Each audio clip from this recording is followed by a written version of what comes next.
മാമിൻ്റെ first delivery C-സെക്ഷൻ ആയിരുന്നു.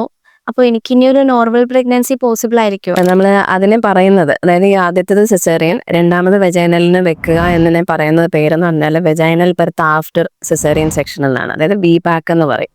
അപ്പോൾ ഇത് പറ്റുമോ ഇല്ലയോ എന്നുള്ളത് ഒരുപാട് പേരുടെ കൺസേൺ ആണ്. ഇപ്പം ഭയങ്കര വിഷമിച്ചാൽ ചിലർ ചോദിക്കുന്നത് ആദ്യത്തേത് സിസേറിയൻ ആയിരുന്നു, രണ്ടാമത്തേന് എനിക്ക് പ്രസവിക്കാൻ പറ്റുമോ എന്നുള്ളത്. അപ്പോൾ നമ്മളിപ്പോൾ ആദ്യത്തേത് ഒരു കുഞ്ഞിൻ്റെ ഹാർട്ട് ബീറ്റ് കുറഞ്ഞു പോയി, അതിന് വേണ്ടിയിട്ടാണ് ഓപ്പറേഷൻ ചെയ്യുന്നതെങ്കിൽ, അല്ലെങ്കിൽ ബ്രീച്ച്, അതായത് കുഞ്ഞിൻ്റെ ബട്ടക്സിൻ്റെ ഭാഗമാണ് താഴെ വരുന്നതെങ്കിൽ, അപ്പം അടുത്ത് നിർബന്ധമായിട്ടും അടുത്തതിലും വരണം എന്നില്ല. അടുത്തത് ചിലപ്പം വേറെ കുഞ്ഞിൻ്റെ തലഭാഗമാണെങ്കിൽ നമുക്ക് വെക്കാം. അപ്പോൾ റീസൺ ഒരു ഫാക്ടറാണ്. എന്തിനാണോ ആദ്യത്തെ സിസേറിയൻ ചെയ്തത് അത് റിപ്പീറ്റ് ചെയ്യുന്ന തരം റീസൺ അല്ല എന്നുണ്ടെങ്കിൽ നമുക്ക് രണ്ടാമത്തതും സിസേറിയൻ വയ്ക്കും. പക്ഷെ അതിനകത്ത് ശ്രദ്ധിക്കാനുള്ളതെന്ന് പറഞ്ഞാൽ എല്ലാ സൗകര്യങ്ങളുമുള്ള ഹോസ്പിറ്റലായിരിക്കണം.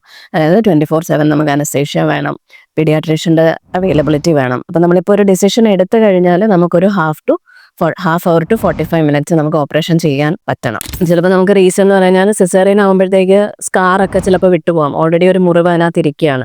അപ്പോൾ ആ സ്കാറൊക്കെ വിട്ടുപോയി കഴിഞ്ഞാൽ പെട്ടെന്ന് ചിലപ്പോൾ കുഞ്ഞിൻ്റെ ഹാർട്ട് ബീറ്റ് ഒക്കെ നിന്ന് പോകും. അപ്പം കൃത്യമായിട്ടുള്ള മോണിറ്ററിങ്ങിൽ ത്രൂ ഔട്ട് നമ്മൾ പേഷ്യൻ്റെ കൂടെ വേണം.